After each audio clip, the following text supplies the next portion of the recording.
वीज़े की इन्फॉर्मेशन देने से पहले मैं आपको छोटा सा ये क्लिप दिखा दूँ। ये हमारा गांव है, आपको गांव की ज़िंदगी दिखा देता हूँ। ये चावल लग रहे हैं यहाँ पे, ये उसी तरह गांव में जो पुराना माहौल होता है बिल्कुल, कहीं पे चारा काट रहे हैं, कहीं पे वो बिल्कुल सब्ज़ा, बिल्कुल आप देख सकते हैं ग्रीनरी एवरीवेयर। तो आपको अच्छा लगेगा एक अच्छा सीन देख के। तो इसके बाद मैं प्रॉपर शुरू करता हूँ कि इन्फॉर्मेशन आपको देता हूँ कि वीज़े से रिलेटेड चेंजिंग क्या आई हुई है। तो चलते हैं जी।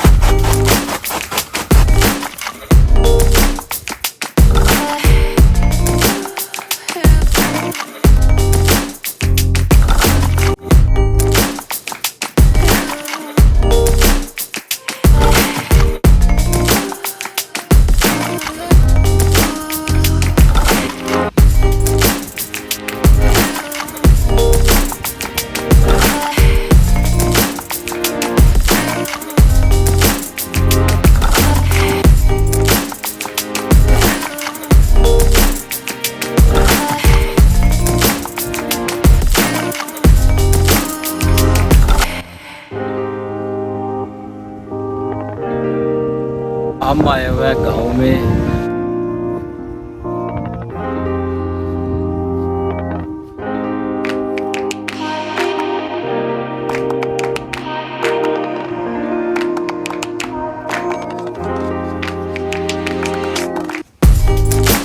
मलेशिया में रहते हुए अगर आपने फ़िलिपाइन का विज़िट वीज़ा अप्लाई करना है तो उसके लिए कुछ अपडेट्स आई हैं, मैं आपके साथ शेयर कर देता हूं। अपडेट्स काफ़ी ज़्यादा हैं, जो कुछ चीज़ें मैं आपको बता देता हूं, बाकी चीज़ें मैं यहां पे लिख के शो कर देता हूं, आप रीड कर लीजिएगा।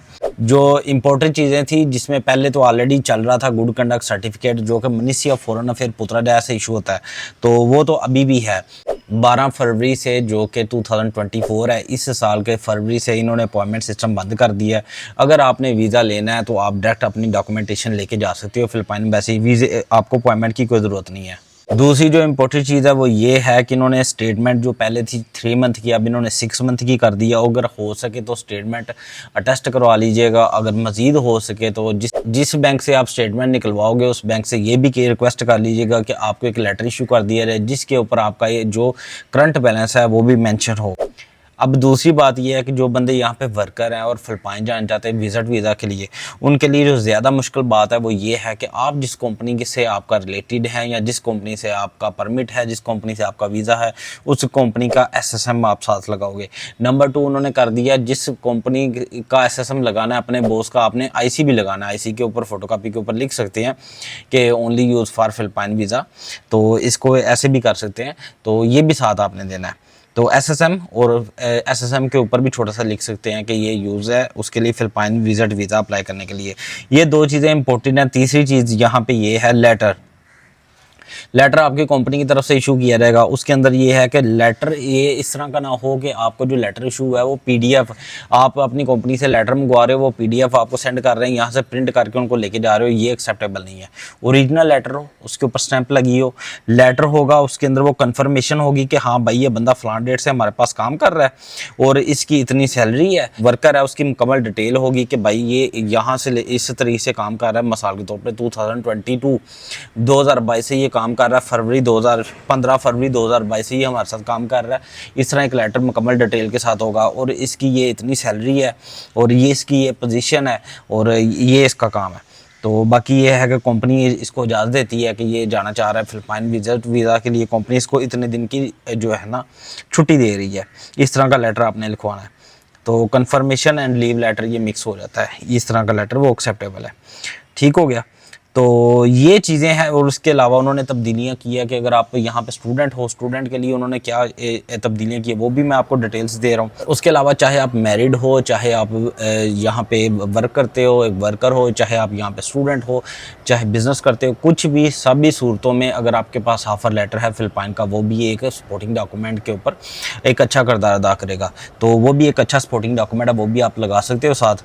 तो इसके अलावा जो स्टूडेंट हैं उनके लिए भी यही है कि जी वो जो आपने अपने स्कूल या अदारे की तरफ से एक लेटर होगा, वो भी एक कंफर्मेशन लेटर की तरह एक लेटर होता है कि हाँ भाई ये एक स्टूडेंट है और यहाँ पे ये स्टडी करता है। जो आपकी यूनिवर्सिटी होगी या स्कूल होगा उसकी तरफ से एक इशू किया जाएगा, एक लेटर वो भी साथ लगेगा। तो जिस तरह वो कंफर्मेशन लेटर था, छुट्टी लेटर था, इस तरह इसका स्कूल का सर्टिफिकेट होगा या यूनिवर्सिटी का सर्टिफिकेट होगा, वो साथ लगेगा। अब जिन लोगों ने यहाँ पे शादियाँ की हैं उनके लिए भी उन्होंने तब्दीली कर दी है। आपने मैरिज जो सर्टिफिकेट है वो लेके जाना है, मगर एक और मैं यहाँ के बात बता दूँ, कोई भी डॉक्यूमेंट आपने ये मलेशियन ज़बान में नहीं लेके जाना। छुट्टी लेटर भी आपने मलेशियन ज़बान में लेके नहीं जाना, उसको इंग्लिश में लिखवा के लेके जाना है। अगर कोई डॉक्यूमेंट ऐसा है जो कि गवर्नमेंट की तरफ से है और मलेशियन ज़बान में इशू हुआ है, जैसा कि आपका मैरिज सर्टिफिकेट अगर हो जाता है तो उसको आप इंग्लिश में ट्रांसलेट करके इंग्लिश ट्रांसलेशन भी साथ पेपर लेके जा सकते हैं कि जी ये इसका इंग्लिश ट्रांसलेट है। तो जो डॉक्यूमेंट ऑलरेडी आपको इशू ही मलेशियन में हुआ है तो उसको इस तरह लेके जा सकते हैं। और फिलिपाइन वीज़ा की रिक्वायरमेंट से रिलेटेड ये जो पेज आपको शो हो रहा है, इसका मैं लिंक वीडियो के डिस्क्रिप्शन में दे दूंगा, आप वहां से खुद भी देख सकते हैं।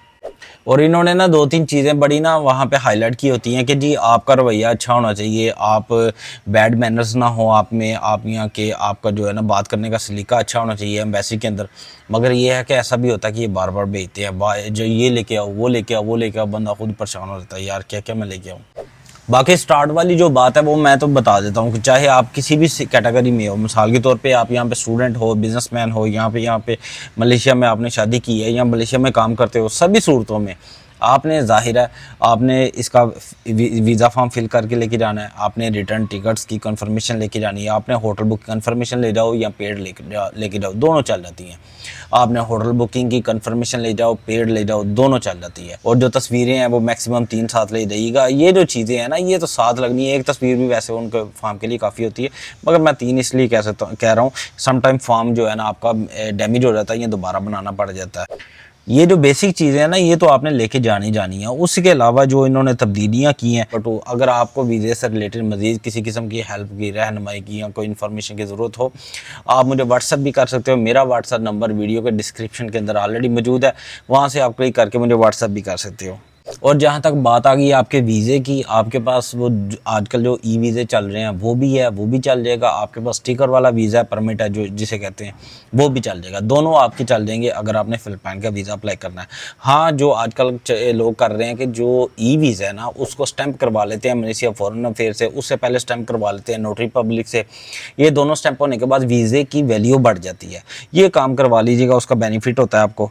तो ये और इसका बेनिफिट मोर ये होता है कि आप थाईलैंड के लिए भी इसे इस्तेमाल कर सकते हैं और इस वीज़े को अदर कंट्रीज़ के लिए भी इस्तेमाल कर सकते हैं। अब आते हैं वीज़ा फ़ीस के ऊपर। ये कुछ ममालिक होते हैं उनके लिए वीज़ा रिक्वायर्ड नहीं होता, मगर आप वहाँ पे जाते हो, वीज़ा एंट्री करते हो तो एयरपोर्ट के ऊपर आपने कुछ अमाउंट पे करनी है, वहीं पे आपको एंट्री दे दी जाती है, या वीज़ा ऑन अराइवल आप कह लें। तो उनके लिए 156 RM 166 156 रिंगट RM 166 इसकी फ़ीस है। और वो ममालिक जिनके लिए वीज़ा रिक्वायर्ड है, जैसे हम लोग हो गए, बांग्लादेश के लोग हो गए, इंडिया के लोग हो गए, जिनके लिए वीज़ा रिक्वायर्ड है उन, या नेपाल के या दूसरे कंट्रीज़ के जिनके लिए वीज़ा रिक्वायर्ड है, उनके लिए वीज़ा की फ़ीस है 208 रिंगिट। वो आपने एम्बेसी के अंदर ही पे करने हैं और पैसे भी आपने कैश अदा करने हैं। और ये दोनों सूरतों में जो कि 156 रिंगिट है उनके लिए भी सिंगल एंट्री की फ़ीस है, और जो हम लोगों के लिए 208 रिंगिट है इनके लिए भी सिंगल एंट्री की फ़ीस है।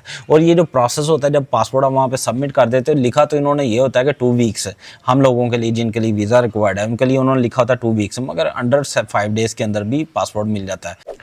अच्छा, वो लोग जो कहते हैं कि हम तो कोई काम नहीं करते हैं, हम तो वर्कर नहीं है, तो उनके लिए ये है कि आपके जो प्रॉपर्टी के डॉक्यूमेंट है, चाहे आपका कंडोमिनियम है या आपने कोई प्रॉपर्टी ली हुई है, किसी भी तरह की आपकी जो प्रॉपर्टी है उसके डॉक्यूमेंट आप सबमिट कर सकते हैं। और वो लोग जो परमिट होल्डर हैं या वर्क करते हैं, यहाँ पे वर्कर हैं, उनके लिए यही है कि अपनी कंपनी के SSM और अपनी कंपनी का जो बॉस है उसका डॉक्यूमेंट आपने वहाँ पर सबमिट करना है। और जिन लोगों ने जाना है उनके लिए यही है, दिल बढ़ा रखे, टेंशन ना लें, ये चीज़ें आती जाती रहती हैं, ये चीज़ें मामलात होते रहते हैं, इसे घबराने की ज़रूरत नहीं है। बस अगर आप कर सकते हो तो कोशिश करो, और वीज़ा मिलने के चांसेस भी हैं। और मज़े की बात तो ये है कि अगर आपके डॉक्यूमेंट पूरे नहीं हैं या आपके डॉक्यूमेंट उनके तसल्ली बख्श नहीं है, डॉक्यूमेंट्स में कमी है, तो वो आपको बता देंगे ये चीज़ें नहीं है या ये चीज़ें लेके आओ। जब तक आपके डॉक्यूमेंट्स पूरे नहीं हो जाते, वो एग्री नहीं हो जाते, आपसे वीज़ा फ़ीस भी नहीं लेंगे। तो इस चीज़ की भी आप टेंशन ना लेना कि यार वो वीज़ा फ़ीस भी दे दूँगा मैं, डॉक्यूमेंट्स में भी अगर कोई कमी पेशी हुई तो मेरा वीज़ा रिजेक्ट कर देंगे।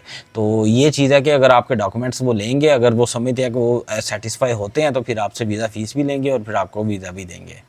ये थी वीडियो, ये थी इन्फॉर्मेशन। वीडियो अच्छी लगी है तो वीडियो को लाइक कीजिएगा, चैनल को सब्सक्राइब कीजिएगा, अपना बहुत सारा ख्याल रखिएगा, दुआ में याद रखिएगा। अस्सलाम वालेकुम।